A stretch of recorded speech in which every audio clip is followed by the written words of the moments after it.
Hello everyone, welcome you all to mission competition. मैं राहुल आप सभी का स्वागत करता हूं। सो फ्रेंड्स, देखिए बीपीएससी शिक्षक भर्ती का एग्जाम नेक्स्ट मंथ में शेड्यूल्ड है 24 तारीख को, और आप सभी उसमें लगे होंगे, तैयारी कर रहे होंगे। और इसी क्रम में हम लोग ये बूस्टर सीरीज लेके आए हैं, और ये कोशिश रहेगी हमारी कि हर रोज हम लेके आए। आप अगर इसमें 30 में 25 सही कर रहे हैं, मतलब आपकी तैयारी बहुत धुआंधार है और डेफिनेटली आप एग्जाम क्रैक करेंगे। क्वेश्चन का लेवल बहुत बेहतरीन है, आप अभी देखेंगे तो आपको समझ में आ जाएगा।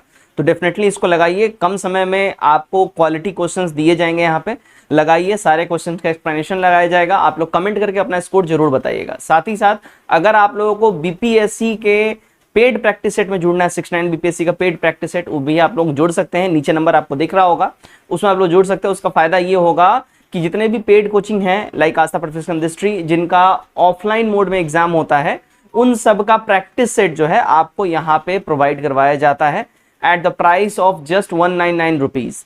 वन टाइम पेमेंट है, प्रीलिम्स तक ये ग्रुप वैलिड रहेगा। चलिए हम लोग स्टार्ट करते हैं, बाकी बातें बाद में। पहला सवाल आपके सामने है। पहला सवाल देखिएगा, फर्स्ट क्वेश्चन आपके सामने। औरंगजेब के शासनकाल पर निम्नलिखित में से कौन सा काम राज्य के कागजात पर आधारित है और उनकी मृत्यु के बाद संकलित किया गया था?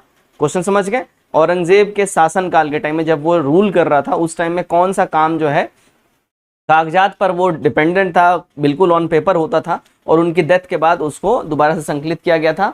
मसीर आलमगीरी, आलमगीरनामा, फतूहत आलमगीरी और मुख्तबुल लुबाबी। देखिए इसका जो सही हमारा आंसर हो जाएगा, ठीक है, अगर इसकी हम बात कर ले, करेक्ट हो जाएगा ऑप्शन नंबर ए, मसीर आलमगीरी, है ना। तो मोहम्मद साकी मुस्तैद खान जो है, ये 40 साल तक औरंगजेब की सेवा में रहा था, और वो अपने द्वारा दर्ज की गई बहुत सी घटनाओं का वो आई विटनेस रहा था।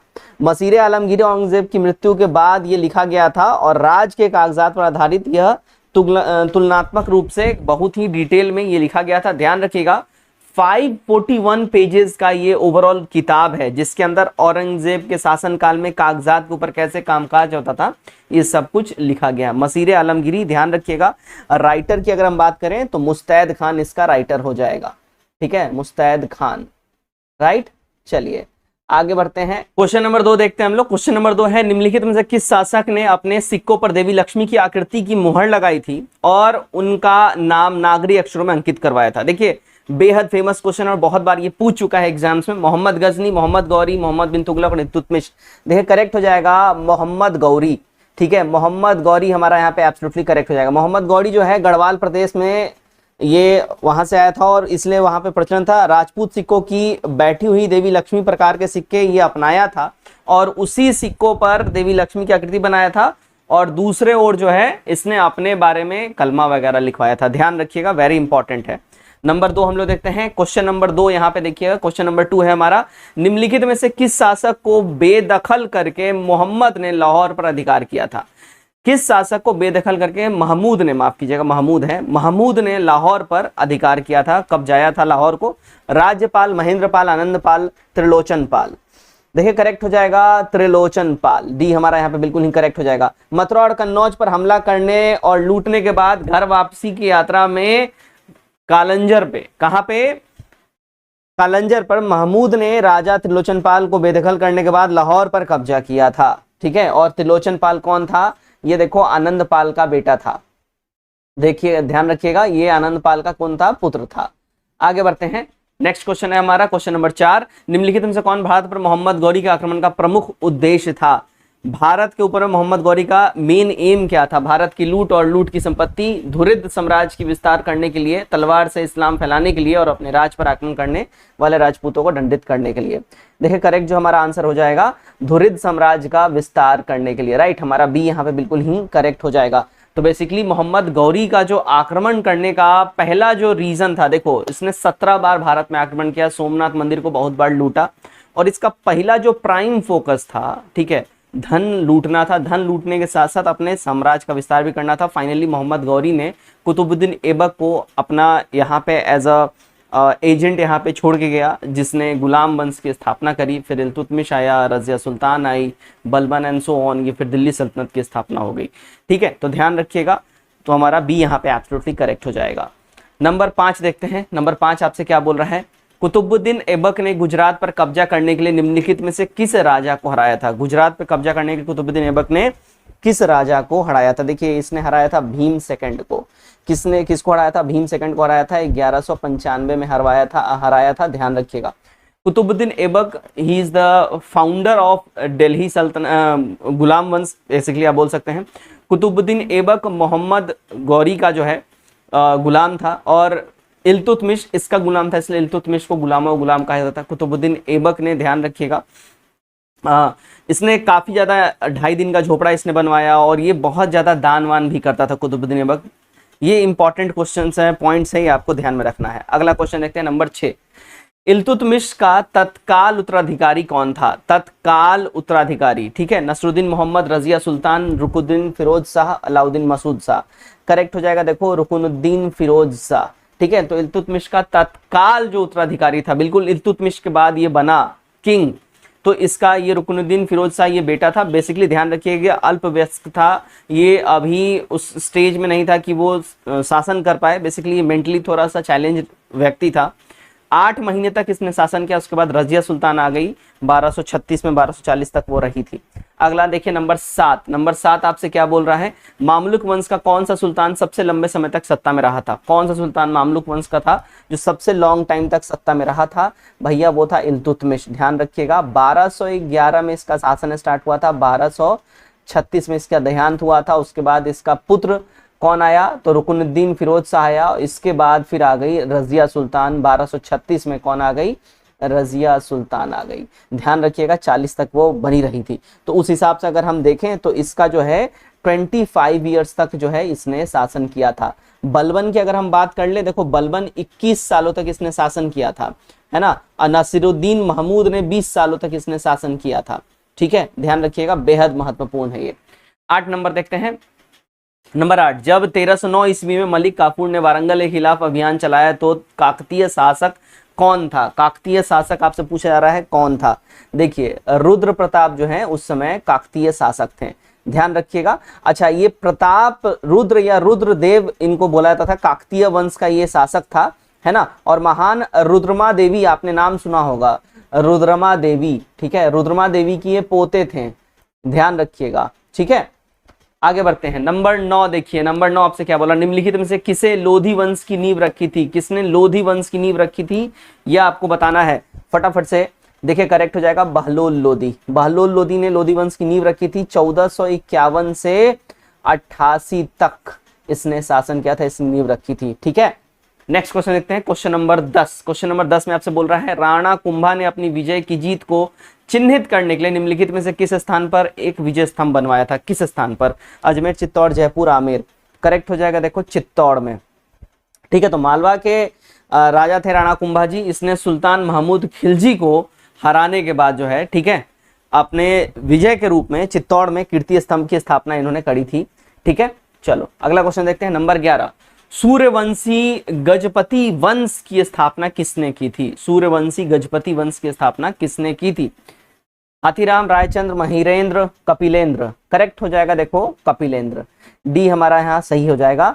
1435 तक, ठीक है, 1435 तक के बाद में गंग राजाओं के उड़ीसा पर शासन किया था, और अंतिम गंग राजा शासक भानुदेव चतुर्थ था, और उसका मंत्री था कपिलेंद्र, जो उसको अबदस्त करके गजपति वंश की स्थापना किया था, ध्यान रखिएगा, वेरी इंपॉर्टेंट है।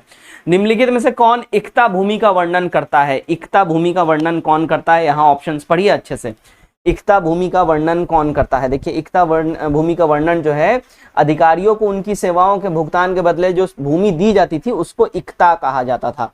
अब इक्ता जो है बेसिकली इल्तुतमिश ये प्रथा लेके आया था। इक्ता प्रथा जो है, ध्यान रखिएगा, उस समय जो है ये ऐसा किंग्स सोचते थे कि सैलरी अगर हम नहीं देंगे और सैलरी के बदले हम एक जमीन का टुकड़ा देते हैं, और उस जमीन के टुकड़े पे हम अपना जो अधिकारी, जो हायर पोस्ट पे ऑफिसर्स हैं उनसे कोई सैलरी वगैरह हम लेंगे नहीं, वो माफ कीजिएगा, कोई टैक्स वगैरह हम लेंगे नहीं, उनको हम वो जमीन फुल्ली दे देंगे कि भाई अब आप इस पे आप खेती करिए, इसको रेंट पे दीजिए, जैसे मर्जी आप इससे कमाइए, वो टोटल इनकम आपका है। है ना। तो ये व्यवस्था करी गई थी इक्ता प्रथा के अंदर में, तो अधिकारियों को उनकी सेवा के भुगतान के बदले में भूमि दी जाती थी। नंबर 13 देखिएगा, नंबर 13 आपसे बोल रहा है निम्नलिखित में से किसने 1309 में वारंगल के खिलाफ अभियान का नेतृत्व किया था। वारंगल के खिलाफ अभियान का नेतृत्व किसने किया था? देखिए वारंगल के खिलाफ अभियान का नेतृत्व जो है मलिक काफूर ने किया था। हमारा बी बिल्कुल ही करेक्ट हो जाएगा। 1308 की यहाँ बातें हैं, ठीक है। 1308 मलिक काफूर ने काकतियों के पड़ोसी यादव को हराया था और यादव राजा रामचंद्र अलाउद्दीन के जागीरदार बन गया था आगे चल के, और बेसिकली 1309 में वारंगल के खिलाफ अभियान का नेतृत्व किया था। नंबर 14 देखिएगा, नंबर 14 आपसे बोल रहा है निम्नलिखित में से किसका नाम बदलकर अलाउद्दीन के पुत्र खिज्र खां के नाम पर खिजराबाद रखा गया था। किसका नाम खिजराबाद खिज्र खां के नाम पर रखा गया? देखिए चित्तौड़ का नाम चेंज करके, है ना, खिजराबाद रखा गया था खिज्र खां के नाम पे, ठीक है। तो अलाउद्दीन का ये बेटा था, ध्यान रखिएगा। नंबर 15 देखते हैं, नंबर 15 है इब्न बतूता निम्नलिखित में से किस राजा के शासनकाल के दौरान भारत आया था? किसके शासनकाल के टाइम में भारत आया था, ये आपको बताना है। देखिए भारत आया था मोहम्मद बिन तुगलक के शासनकाल में, MBT। अच्छा, मोहम्मद बिन तुगलक अगर इसकी हम बात करें, अच्छा पहले इसका जान लीजिए, इब्न बतूता, है ना। देखिएगा इब्न बतूता ये मोहम्मद बिन तुगलक के शासनकाल में 1334 में आया था, ठीक है। 1334 ईस्वी में भारत आया था। मोरक्को का ये रहने वाला था, ध्यान रखिएगा, बेहद इंपॉर्टेंट है। दूसरी बात, मोहम्मद बिन तुगलक के बारे में अगर इसकी बात थोड़ा सा कर लें तो ये काफी पढ़ा लिखा शासक था अपने टाइम में, और ये जौनपुर से पढ़ा था। जौनपुर को पूर्व का सिराज कहा जाता था, जैसे कि आज के टाइम में कोटा है स्टडी हब, उस तरह उस टाइम में जौनपुर हुआ करता था, वहां से पढ़ा लिखा था और दिल्ली सल्तनत का सबसे शिक्षित और पढ़ा लिखा व्यक्ति था। लेकिन ये बेहद ही क्रूर था, इसके पास विजन नहीं था, मतलब एक विजनरी नेता ये नहीं था, विजनरी शासक नहीं था। इसने अपने टाइम में बहुत सी गलतियां करी हैं। इसने दिल्ली से दौलताबाद अपनी राजधानी ट्रांसफर की, तो बहुत सा चीजें था जिस वजह से ये अनसक्सेसफुल हुआ था। तो जब भी हम लोग डिटेल में इसमें पढ़ेंगे हम लोग आप लोग को ये मैं जरूर बताऊंगा। नंबर 16 देखते हैं। 16 नंबर देखिएगा, निम्नलिखित में से किस सुल्तान ने जाजनगर के विरुद्ध अभियान का नेतृत्व किया था? जाजनगर के विरुद्ध अभियान का नेतृत्व किसने किया था? देखिए करेक्ट हो जाएगा, फिरोज शाह तुगलक ने जाजनगर के अगेंस्ट में अभियान का नेतृत्व किया था। क्लियर? अच्छा, फिरोज शाह तुगलक की बात कर ले, है ना, तो 1351 से लेके, ठीक है, और 1388 तक ये शासन किया था दिल्ली के गद्दी पर। 17 देखिएगा, फिरोज तुगलक द्वारा लगाया गया हके सरब है, बेसिकली टाइपिंग मिस्टेक है, हासिले शराब नामक कर डैश को था। हके सरब या हासिले शराब नामक जो टैक्स है वो क्या था? ठीक है, यहाँ पे आप पढ़िए ऑप्शंस, क्या था ये टैक्स? देखिएगा सिंचाई के ऊपर में था, है ना, सिंचाई के ऊपर में इसने कर लगाया था। और ये फिरोज शाह तुगलक के अगर हम बारे में बात करें तो इसने अपने टाइम में देखो सबसे ज्यादा नहरों का जीर्णोद्धार करवाया। जीर्णोद्धार मतलब कि जो नहर डैमेज हो चुके थे, जो खराब स्थिति में थे, उनको बनवा के अच्छे कंडीशन में लाया और नए नहरों का भी निर्माण करवाया, बागों का निर्माण करवाया। फिरोज शाह तुगलक के टाइम में इसने अपने टाइम में 1200 नए बागों का स्थापना करवाया था। तो बहुत ज्यादा ये लोक कल्याण का काम करवाया, खैराती अस्पताल वगैरह खुलवाया, ठीक है। उसके बाद इसने सराय बनवाए, बहुत से इसने अच्छे अच्छे काम करवाए हैं। जो जिनके पास जॉब नहीं था, जिन युवाओं के लिए, उन युवाओं के लिए अलग से एक दफ्तर बनवाया, ठीक है, रोजगार दफ्तर।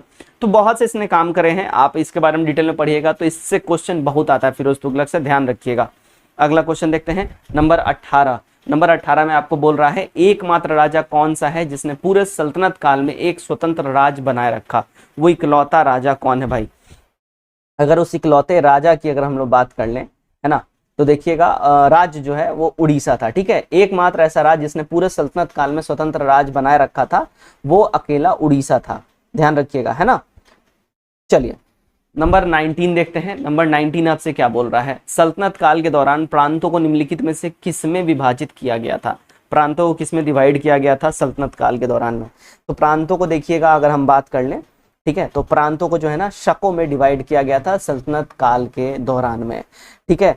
उसके बाद ध्यान रखिएगा, तो सिकदार के नियंत्रण में होता था। सिकदार कार्यकारी प्रमुख होता था और कानून और व्यवस्था बनाने का उसका काम था सिकदार का, ठीक। चलो, दिल्ली सल्तनत में स्थानीय पत्राचार और विभिन्न कार्यालयों का प्रभारी कौन था? दिल्ली सल्तनत के अंदर में पत्राचार कार्यालयों का प्रभारी कौन था?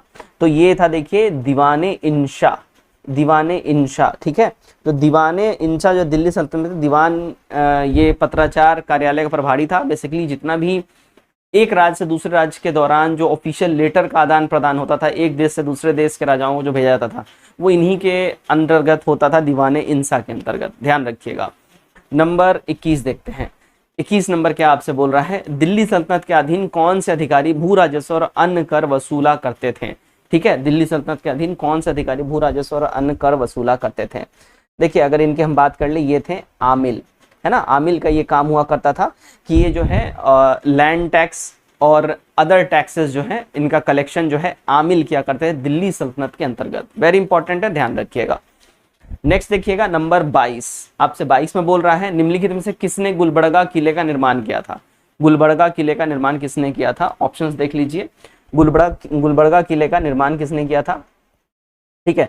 तो अगर हम बात कर ले अलाउद्दीन प्रथम, गुलबर्गा किला जो है इसका निर्माण अलाउद्दीन प्रथम ने किया था। बहमनी साम्राज्य में स्थापत्य जो है काफी ज्यादा डेवलप हुआ था और 1347 में, ठीक है, 1347 ईस्वी में ये स्टार्ट हुआ था स्थापत्य कला का विकास, जब अलाउद्दीन प्रथम ने गुलबर्गा किले का निर्माण किया था। ठीक है, नंबर 23 देखिएगा, थोड़ा सा लंबा है, अच्छे से पढ़िएगा इसको। कुतुब शाह वास्तुकला में निम्नलिखित में से कौन से तत्व मौजूद थे। ठीक है, हिंदू तत्व, फारसी तत्व, मुर्सी तत्व। नीचे दिए गए कोड का सही विकल्प का चयन करें। कोड में यहां दिया गया, इसका सही विकल्प आपको चयन करना है। देखिएगा कुतुब शाह वास्तुकला में कौन कौन से तत्व मौजूद थे, तो हिंदू तत्व थे, फारसी और मुर्सी तत्व, तीनों थे। डी हमारा यहाँ सही हो जाएगा। 24 देखते हैं। 24 आपसे बोल रहा है अब्दुल कादिर बदायूनी, नकीब खान और थानेश्वर के शेख सुल्तान निम्नलिखित में से किस मुगल सम्राट के दरबार में थे। किस मुगल सम्राट के दरबार में थे, यह आपको बताना है। देखिए ये लोग दरबार में थे किसके, तो अकबर के दरबार में थे। किसके, अकबर के, ध्यान रखिएगा, है ना। तो अकबर के दरबार में अब्दुल कादिर बदायूनी, नकीब खान और थानेश्वर, ये शेख सुल्तान अकबर ने, ध्यान रखिएगा, ये सारे को अपने यहाँ रखा हुआ था और कभी भी भारत की हिंदू बहुसंख्यक आबादी को इस्लाम अपनाने के लिए इसने मजबूर नहीं किया था। वहीं अगर हम औरंगजेब की बात करें, औरंगजेब ने फोर्सफुली ऐसा काम करवाया है। ठीक है, तो ध्यान रखिएगा, वेरी इंपॉर्टेंट है ये। अकबर बहुत लोकप्रिय और न्यायप्रिय राजा हुआ करता था अपने शासन में। पानीपत के प्रथम युद्ध में बाबर ने निम्नलिखित में से किस युद्ध पद्धति का प्रयोग किया था। ठीक है, किस युद्ध पद्धति का प्रयोग किया था। देखिए उसने जो प्रयोग किया था, रूमी विधि का प्रयोग किया था। बाबर ने पानीपत के लड़ाई में रूमी विधि का प्रयोग किया था। अच्छा, इब्राहिम लोदी और बाबर के बीच में पानीपत की लड़ाई हुई थी, आप लोगों को ये पता होगा, 1526 में। उसने पहली बार तोप खाने का जो है इंट्रोड्यूस किया था इंडिया में। देखो ये मिडिल ईस्ट में ये इसका जो है इजाद हो गया था, लेकिन भारत में पहली बार इस्तेमाल हो रहा था। बाबर का सेना इब्राहिम लोदी से काफी कम था संख्या में, लेकिन स्टिल इसके पास जो आर्टिलरी थी, मॉडर्न आर्टिलरी, उस दम पे ये जीत गया था और इसी को रूमी पद्धति कहा जाता था। ठीक है, चलो आगे बढ़ते हैं। नंबर 26, नंबर 26 देखिएगा क्या बोल रहा है। नंबर 26 में आपसे बोल रहा है प्रारंभिक मध्ययुगीन काल में उद्योग के निम्नलिखित रूपों में कौन सा प्रचलन में था। ठीक है, वस्त्रों की एक महान विविधता और विभिन्न गुणों का उत्पादन किया गया। सौराष्ट्र घंटी धातु के लिए और वंगा टीन उद्योग के लिए प्रसिद्ध था। सौराष्ट्र हो जाएगा यहाँ पे, सौराष्ट्र घंटी धातु के लिए। ऐसा लगता है कि जौहरी की काल ने अपने पुराने स्तर को बनाए रखा। ठीक है, करेक्ट देखिए हमारा डी हो जाएगा, तीनों करेक्ट हैं। वस्त्रों की एक महान विविधता और विभिन्न गुणों का उत्पादन किया गया था। सौराष्ट्र घंटी धातु और वंगा टीन उद्योग के लिए फेमस था और ऐसा लगता है कि जौहरी की कला ने अपने पुराने स्तर को बनाए रखा था। 27 देखते हैं।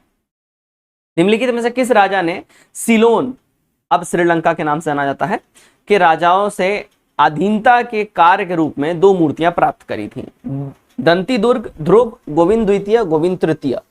अगर हम बात कर ले तो गोविंद द्वितीय यहाँ पे हमारा एब्सोल्युटली करेक्ट आंसर हो जाएगा। ठीक है, माफ कीजिए, गोविंद तृतीय नॉट द्वितीय। ठीक है, 28 देखते हैं। 28 देखिएगा, यहाँ बोल रहा है 1611 में लिखी गई कौन सी पुस्तक गुजरात के सामाजिक और सांस्कृतिक जीवन का लेखा जोखा है।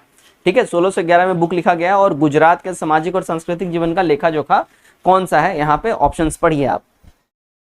करेक्ट हो जाएगा, देखिए मिराते सिकंदरी। ठीक है, मिराते सिकंदरी जो है ये गुजरात के सामाजिक और सांस्कृतिक जीवन का लेखा जोखा है। 1611 में इसको लिखा गया था, है ना। क्लियर, चलिए आगे हम लोग बढ़ते हैं।